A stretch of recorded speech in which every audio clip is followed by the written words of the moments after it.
Je sais. Encore. T'as envie de me frapper, ou tu te dis que c'est encore vendeur de rêves un de plus sur internet. Et oui, je te l'accorde, ce titre est un petit peu putaclic. Mais voilà, mais c'était sûr en fait. Oh shit, here we go again. Et tu dois encore te dire que je suis un connard parce que c'est encore une énième injonction au bonheur et à la réussite. Exactement, ouais. Que je suis encore un de ces putains d'influenceurs qui te dit de te bouger le cul. Oh, mais dis le terme. Bon, c'est bon, t'as fini de rager, maintenant essaye d'écouter 30 secondes ce que j'ai à te dire. Puis je suis avec des amis sérieux. Moi je dis allons-y quoi. Chez moi, il n'y a pas d'obligation. Tu fais ce que tu veux, le bonheur n'est pas prédéfini, il n'y a pas de chemin miracle pour y arriver, et la réussite évidemment est strictement personnelle. Par contre, ce dont j'en suis sûr, c'est que les gens veulent être satisfaits de leur vie. Et ils veulent surtout se réaliser, et on le voit beaucoup plus sur les générations Y, les millennials, ou la Gen Z, qui elle est encore un cran au-dessus, et surtout, ce sont des générations, et surtout Gen Z, qui refusent les dictats des générations précédentes. Alors cette vidéo, elle est faite de pistes de réflexion, et surtout cette vidéo, c'est que il faut que vous essayiez de comprendre, c'est que cette vidéo, c'est un peu comment je fonctionne en coaching avec les gens. J'optimise évidemment tout ce qui se passe chez une personne pour qu'elle puisse jouir de son propre travail. Et c'est ça que je fais. Donc cette vidéo, elle est là pour parler clairement de ce qu'il faut faire pour atteindre cette satisfaction personnelle, qui est personnelle, et il n'y a pas de chemin prédéfini, mais il y a quand même des piliers qui sont universels et que je vais essayer de te partager aujourd'hui avec toi.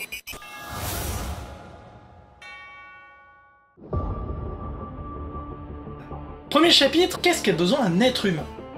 Et en fait c'est assez simple, il suffit de regarder la pyramide de Maslow. C'est quoi cette fameuse pyramide? Alors, la pyramide de Maslow, c'est c'était un philosophe, Abraham Maslow, pour ceux qui ne savent pas qui c'est concrètement ce qu'a besoin un être humain pour pouvoir survivre et être, on va dire, satisfait. Et finalement, ça représente beaucoup ce qu'est le cerveau humain, avec un petit peu, alors de manière très schématique, parce que le cerveau humain, évidemment, c'est infiniment complexe, mais comprenez bien que le cerveau humain, il a une partie qui est très inconsciente et très animale, la partie du tronc cérébral qui permet de gérer les besoins nécessaires, hein. Vous avez la partie émotionnelle, mémoire, qui gère plutôt les besoins non impérieux. Et vous avez évidemment la zone du cortex cérébral qui gère tout ce qui est logique, réflexion, mais aussi tout un tas, le langage, la coordination, etc.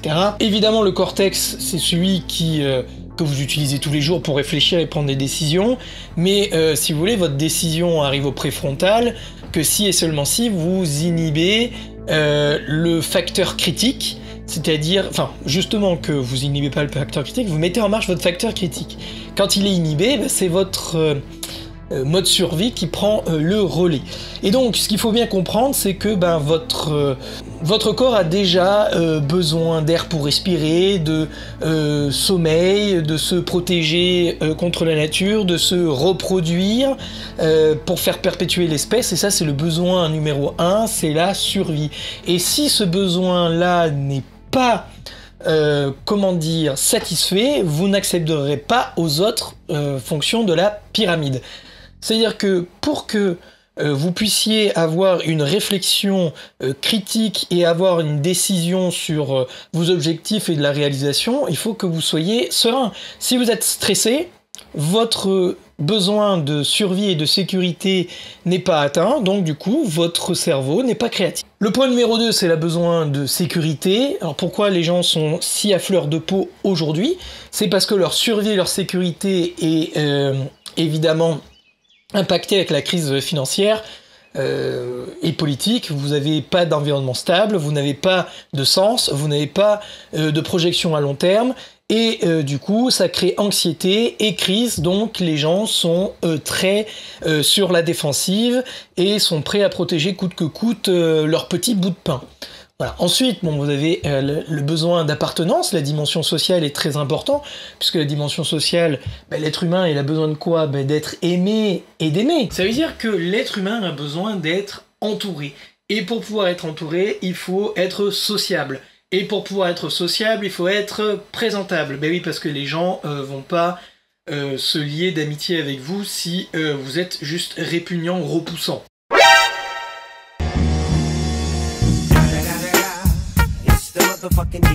Pour ça, il faut avoir de la santé, pour ça, il faut avoir des ressources, et pour avoir des ressources, il faut avoir un petit peu d'argent. Terrible! Mais ce qu'il faut comprendre, c'est que le cerveau fonctionne, ça je le dis dans toutes mes formations, et c'est d'ailleurs tout le souci de ma méthode. Restez bien jusqu'au bout de la vidéo, parce que ma méthode fonctionne sur ça, qui est une fonction qui est que cœur, corps, cerveau doivent être alignés, sous le nom du triangle neurobiochimique que j'aborde dans mes formations, mais que j'ai, si vous voulez savoir un petit peu, une vidéo YouTube gratuite sur le sujet, où j'aborde légèrement la chose, mais dans mes formations, évidemment, on aborde la chose très en profondeur. Même chose dans mes coachings, où j'accompagne en profondeur ce triangle, qui est le triangle de la vie, tout simplement. Et c'est grâce à, si vous maîtrisez ça, vous maîtrisez toute votre vie de A à Z. En tout cas, ce que vous pouvez maîtriser, parce qu'il y a des choses que vous ne pouvez pas maîtriser, et pour ça, il faut vous foutre la paix. D'accord? Donc, une fois qu'on a le besoin d'appartenance, de sécurité, de survie, qu'est-ce qu'on fait? Eh ben, là, on a besoin de se sentir utile, d'avoir de la reconnaissance, puis ensuite de la réalisation, c'est la quête de sens. Et donc ça, c'est l'estime de soi, etc. Bon, une fois que vous avez compris ça, on part de la base, objectif, comprendre les fondations du bien-être et de la forme physique. Le bien-être, c'est quand votre corps est dans une forme d'homéostasie. Alors l'homéostasie, c'est quand tout se passe bien, tout fonctionne à sa place. Et là où je vais vous surprendre, c'est que le burn-out, la dépression et l'anxiété ne sont pas spécialement des choses qui se passent dans votre tête, ce que vos médecins vous ont certainement dit, ah, prends cette pilule, c'est dans ta tête, calme-toi, ou t'es en dépression, mais bouge-toi, ça ira mieux, t'es en burn-out, mais allez, arrête de rêvasser dans ton lit, ça ne va pas changer. Vous savez quoi? L'anxiété, la dépression, le burn-out, c'est chimique, c'est chimique. What? Ce n'est pas des pensées, alors ça peut l'être, bien évidemment, mais c'est avant tout un dérèglement chimique dans votre corps, c'est quand dans ce fameux triangle dont je vous parle, il y a un dérèglement dans la neurobiochimie. Et donc, vous êtes en dépression, ben vous êtes malade, vous êtes en burn-out, vous êtes malade, vous avez une anxiété généralisée, vous êtes malade. Au même titre, quand vous avez un rhume, quand vous avez la grippe, quand il faut du coup se soigner. Mais avant ça, pire que ça, il faut absolument anticiper la chose. Et donc, prévention est mère de sûreté. Évidemment, vous l'aurez bien compris, c'est là où moi j'interviens. Prévenir avant de guérir. Prévenir sur la nutrition, des boosts en complément alimentaire ou en phytothérapie si besoin, des nouvelles habitudes, des nouvelles connexions neuronales dans votre cerveau et la quête de ce que vous avez envie de faire et de ce qui vous pousse au plus profond de vos tripes. Pas ce que la société ou ce que votre mère, votre père vous a dit. Ce que vous avez envie. Alors évidemment, pas de thérapie nombriliste, puisqu'on a dit que l'être humain a besoin d'aimer et d'être aimé, et donc d'être sociable. Donc il faut être aussi en capacité de mettre son masque social sans être faux cul pour autant, mais de mettre son masque social pour pouvoir interagir avec les uns et les autres selon vos valeurs. Plus vous êtes précis, plus vous allez cliver, et plus vous allez être entouré de personnes qui respectent qui vous êtes, et ça va même augmenter votre charisme. C'est ça qui est quand même assez hallucinant. Vous pouvez avoir évidemment dans votre santé physique et mentale des pensées qui peuvent influencer, on l'a vu avec Martin Seligman, qui est donc lui acteur de la psychologie positive. Bah oui, quand vous êtes positif, vous avez plus de chances d'attirer le positif. Mais je ne suis pas là pour faire de la psychologie à l'eau de rose. Pour moi, la science, c'est important. Et la réalité, c'est que votre neurobiochimie, c'est votre métabolisme, c'est ce qui modifie votre comportement. Car votre personnalité ne sont que des facteurs génétiques, plus des facteurs épigénétiques. L'épigénétique, c'est ce qu'on peut changer dans la génétique. l'expression de vos gènes, de votre ADN. Donc le burn-out, c'est l'effondrement de la dopamine et de vos glandes surrénales. C'est une maladie, on le voit aux prises de sang, c'est aussi simple que ça. La dépression, c'est une neuroinflammation qui part directement de votre système digestif, notamment une altération du microbiote et donc un déficit de la fabrication de la sérotonine. L'anxiété généralisée est une dérégulation du système sympathique dans votre cerveau, des amygdales dans votre cerveau, en cas de stress post-traumatique par exemple, ou un manque de GABA, qui est un neuromédiateur qui gère justement la détente. Et devinez quoi, tout ceci est réversible. Comment? En ayant les bonnes habitudes et en suivant parfaitement la méthode que je vais vous donner et que vous pourrez découvrir sur mon site et dans ma formation. N'oubliez pas, deviensunemachine.fr, vous pouvez prendre rendez-vous avec moi ou un coach pour pouvoir tout simplement être accompagné et avoir les bonnes habitudes, car quand on connaît comment fonctionne le corps humain, c'est comme ça qu'on arrive à avoir les bonnes habitudes. Première chose, manger équilibré, car dans notre corps, nous avons des milliards de bactéries, nous avons plus de bactéries dans notre corps que nous avons de cellules, pour vous dire à quel point. Et elles sont regroupées dans le tube digestif, colonisées dans tout ce qui est vos intestins, etc. C'est ce qu'on appelle le microbiote. Et le microbiote, vous en avez partout, parce que vous en avez sur la peau, vous en avez dans la bouche, et vous en avez dans votre système digestif. Ce qu'il faut bien comprendre, c'est que ces petites bébêtes vous aident à combattre les bactéries pathogènes. Elles permettent de fabriquer des protéines, des vitamines, et donc du coup aussi ces neuromédiateurs comme la sérotonine qui communiquent directement dans vos neurones avec votre cerveau. Et attention, parce que les neuromédiateurs ne sont pas les seuls à communiquer. Quand il y a une altération de ce fameux microbiote, vous savez que vous avez des bactéries pathogènes, des virus, des mycoses, des champignons, qui vont carrément tapisser votre système digestif et communiquer avec votre cerveau en carrément passant la barrière hémato-encéphalique. Et donc ça change complètement votre comportement, puisqu'il communique avec votre cerveau, et je vous donne une idée. C'est par exemple le Candida albicans, qui est donc une candidose, donc un champignon, adore le sucre.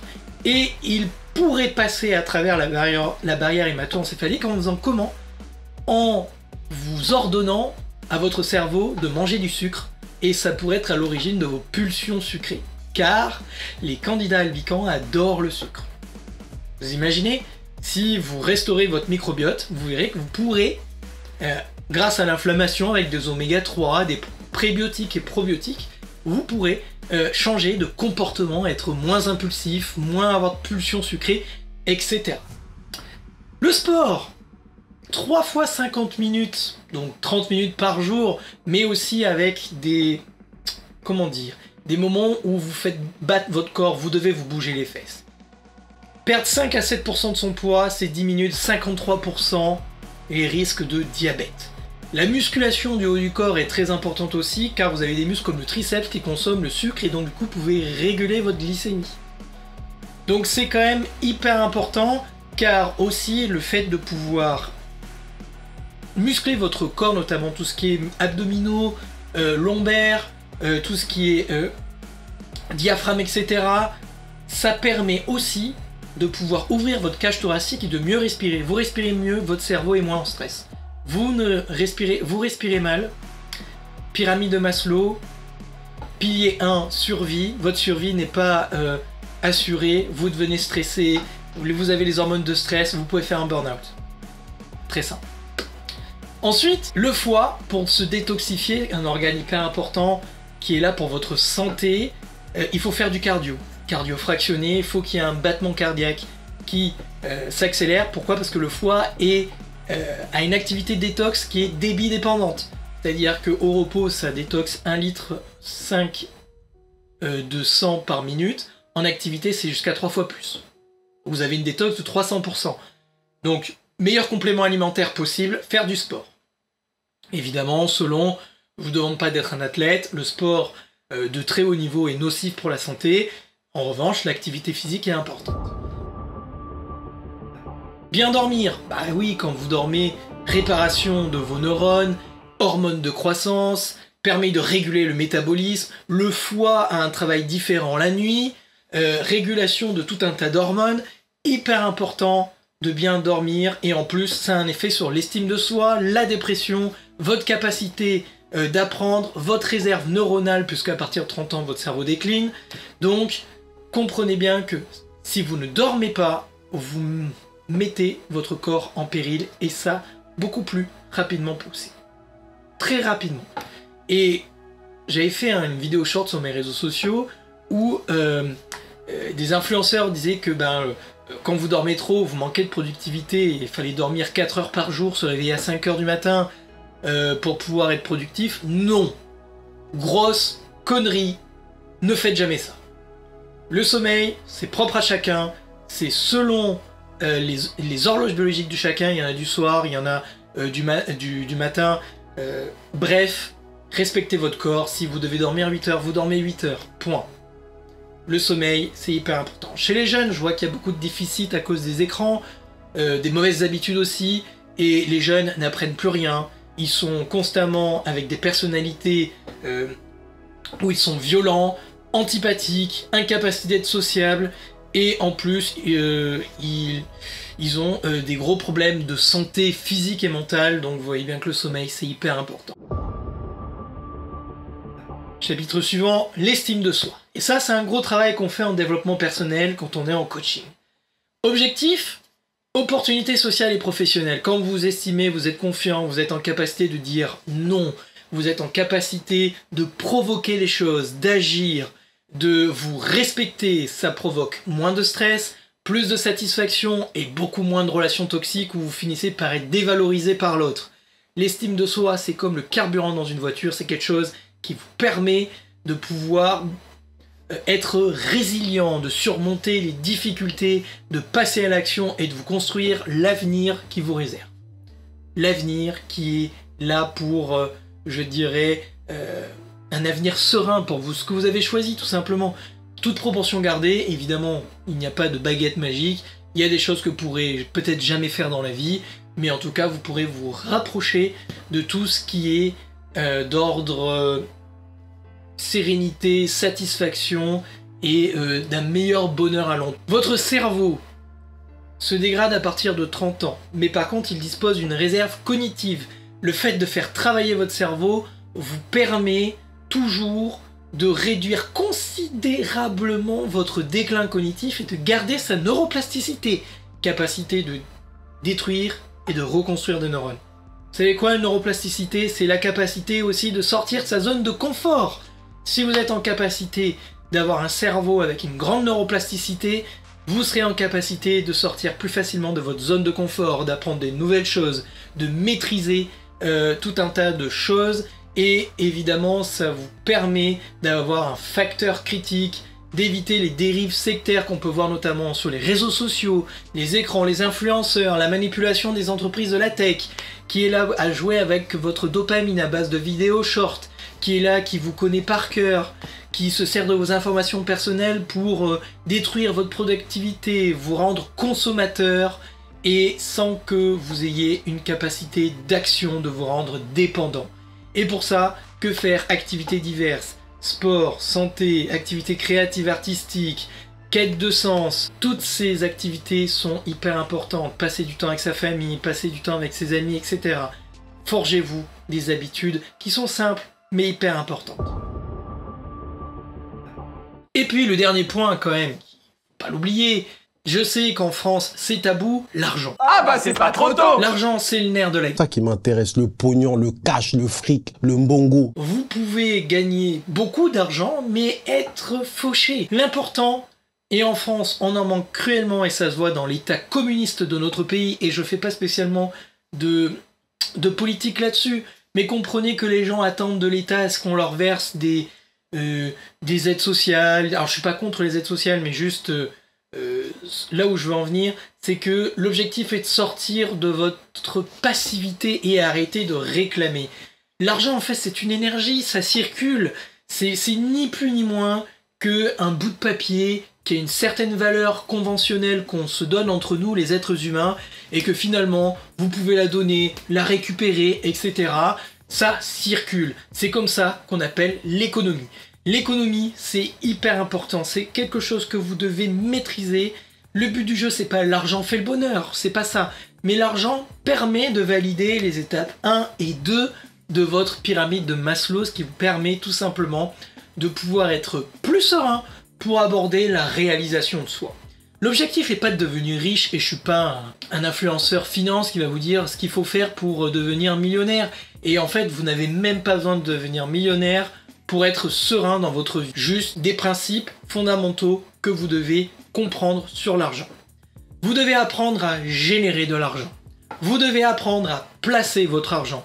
Vous devez apprendre à gérer vos dépenses. Car si vous dépensez moins que vous gagnez, normalement, vous ne serez jamais pauvre. Il y a des gens qui ont, imaginons, gagnent 10 000 euros par mois, mais sont fauchés. Pourquoi? Parce qu'ils en dépensent 15 000. Donc vous êtes à moins 5 000 tous les mois. Et vous avez des gens qui gagnent 1600, 1700 euros par mois, mais qui en dépensent 900 ou 1000 par mois. Et ces gens-là, finalement, finissent par être sereins et avoir une vie digne. Je dis pas qu'ils roulent sur l'or, mais en tout cas, ils ne sont pas spécialement stressés par l'argent. Et c'est ça que vous devez apprendre à faire. Générer de l'argent, ça veut dire quoi? Essayez de développer des compétences qui vous permettent de pouvoir générer plus d'argent. Ça veut dire que peut-être que si vous êtes jeune dans les premières années de votre vie, n'hésitez pas à accumuler plusieurs activités professionnelles. De l'expérience, formez-vous à l'argent, formez-vous à des compétences professionnelles rares qui vont dominer le marché. C'est ce qui vous permettra de pouvoir générer plus d'argent. Essayez de vous sortir de cette roue du salariat. Alors, évidemment, être salarié en France, c'est génial, hein. Il n'y a pas mieux, hein. Vous êtes salarié d'un grand groupe en France, restez salarié, vous n'avez pas meilleure protection et vous n'avez pas meilleure sérénité que ça. Mais par contre, vous devez comprendre comment fonctionne cet argent. Et rien de mieux que l'entrepreneuriat pour le comprendre. Mais vous pouvez très bien être salarié, imaginons, à 35 heures, vous prendre un petit peu de temps pour faire une activité annexe pour avoir une autre source de revenus, pour ensuite placer votre argent, pour avoir, imaginons en bourse, des dividendes, ou des intérêts composés, etc., pour permettre de bâtir petit à petit une fortune. Je vous demande pas de jouer les traders, de toute façon, la majorité des traders perdent de l'argent, et c'est réservé aux professionnels. Mais juste de comprendre comment fonctionne cet argent. Apprenez à le placer, et apprenez à gérer vos dépenses superflues. Plus vous cumulez les passifs, plus vous êtes dans le caca à la fin du mois. Plus vous cumulez les abonnements qui n'ont d'aucune importance, plus à la fin du mois, vous allez mourir. Voilà. L'argent, c'est pas si compliqué que ça à comprendre. Donc pour ça, il faut apprendre à le générer. Et pour apprendre à le générer, il faut comprendre ce que les gens ont besoin. Je vous l'ai dit tout à l'heure. De quoi a besoin un être humain? D'être aimé et d'aimer, d'être en bonne santé, de se réaliser, une quête de sens, regardez autour de vous ce que les gens utilisent, ce qu'ils ont besoin, et vous avez tout un tas d'idées que vous pouvez mettre en place pour apprendre à générer de l'argent. Dernier point, optimisez votre fiscalité, puisqu'en France, je vous cache pas que ce pays communiste est un sacré voleur d'argent, et donc, oui, je vais vous le dire, n'ayez pas peur si vous faites partie des gens qui cotisent beaucoup, la classe moyenne à qui on ponctionne tout, et bien même si vous êtes de classe moyenne, n'hésitez pas à optimiser, légalement bien sûr, mais n'hésitez pas à donner le moins possible à l'État, parce que vu ce que l'État en fait, de toute manière, vous en ferez toujours mieux que l'État. Bon, Marvin, c'est très bien tout ça, mais c'est quoi le plan? Globalement, voilà ce que je donne un petit peu à mes coachés en fonction de leurs demandes. Évidemment, c'est large. Si vous êtes au lycée, vous êtes jeune et que vous regardez ma vidéo, qu'est-ce que vous devez faire? Si vous voulez avoir un métier spécifique qui nécessite des études bien spécifiques, alors dans ce cas-là, faites des études le plus court possible, mais faites des études et essayez de trouver un travail spécialisé qui vous permet de générer un bon salaire. Ok, pourquoi pas? Par contre, si vous n'êtes pas très bon à l'école, ou moyen, ou vous n'avez pas d'intérêt à faire un métier qui est, je dirais, spécialisé avec des compétences spéciales, arrêtez l'école, ça sert à rien. En plus, avec l'arrivée de l'IA, j'ai envie de vous dire, formez-vous au business, formez-vous à l'argent, développez des compétences rares et spécifiques. Ah ouais? Pensez pas que j'allais dire ces choses-là. Formez-vous à l'IA, formez-vous à la technologie, formez-vous à une expertise, en nutrition par exemple, en santé, n'importe. Mais une chose est sûre, c'est que ce que vous devez faire à l'école, et ce qui est important d'apprendre à l'école, c'est faire attention aux matières générales. Vous devez apprendre les langues, vous devez savoir parler, vous devez savoir écrire, vous devez savoir compter pour éviter les manipulations et les dérives sectaires sur les réseaux sociaux, et vous devez avoir une connaissance historique, parce qu'avec l'arrivée de l'IA et des fausses informations, l'histoire sera votre plus grand socle de connaissances qui vous permettra d'anticiper l'avenir et de ne pas vous faire manipuler. Continuez, Jackson, vous m'intéressez. Si vous êtes étudiant, comme quand vous êtes au lycée, si vous êtes dans des études spécifiques, focus comme dans le premier cas, sinon arrêtez les études, formez-vous, et financièrement, et tout ce que j'ai dit tout à l'heure dans le premier cas. Utilisez le levier du prêt étudiant pour générer du cash et investir via ce prêt étudiant. Vous pouvez investir dans l'immobilier, même si en France je vous le conseille pas trop, mais bon, il y en a pour qui ça marche, donc moi je suis pas conseiller financier, mais c'est vrai que les taxes en France ne font pas de cadeau d'un point de vue immobilier, donc faites attention, mais en tout cas, vous pouvez vous servir du levier du prêt étudiant pour, je sais pas moi, investir dans un endroit, en bourse, dans les entreprises, dans les startups, ou faire votre propre travail, pourquoi pas. En tout cas, avant de faire tout et n'importe quoi, voyez avec un professionnel et formez-vous à l'argent. Si vous avez entre 20 et 30 ans, prenez des risques financièrement, restez le plus longtemps chez papa et maman possible, formez-vous encore une fois, utilisez peut-être au début des jobs alimentaires pour avoir un petit pactole, et ensuite vous pouvez essayer d'entreprendre sur un côté, essayez d'aller vers ce qui vous plaît, c'est quand même bien plus sympa pour pouvoir, je dirais, être à l'aise et être content de ce que l'on fait. Si vous avez 40 ans en plus, forcément la stratégie est moins risquée, vous avez peut-être une famille, vous avez peut-être des enfants, et donc dans ce cas-là, eh ben, il va falloir minimiser les risques, mais essayer d'élaborer des stratégies qui est d'investir pour se mettre à l'abri, mais toujours formez-vous, car à 40 ans, il y a beaucoup de burn-out, j'ai beaucoup de gens en coaching qui font des burn-out à cet âge-là, parce qu'ils ont été dans l'espèce de la roue là, qui s'arrête jamais, et ne sont pas satisfaits, donc prenez 1, 2, 3 ans pour essayer de multiplier vos sources de revenus, mais en plus, essayez de faire quelque chose qui vous plaît un peu plus. Et puis, si vous êtes à la retraite, ce n'est pas fini, restez actifs, parce que les gens qui restent actifs sont ceux qui sont plus longtemps en bonne santé. Vous pouvez faire un petit boulot passion à côté de votre retraite, et la longévité vient avec le mouvement. Voilà. Et n'oubliez pas de capitaliser si vous êtes à la retraite quand même, parce que on sait jamais ce qui peut se passer avec notre état en faillite. Y compris pour vous, messieurs les boomers retraités. Voilà. Dans tous les cas, maîtrisez vos habitudes. Passez du temps avec vos amis, votre famille, c'est super important pour votre état d'esprit. Accordez-vous des pauses, maîtrisez votre santé, bien manger, faire du sport, etc.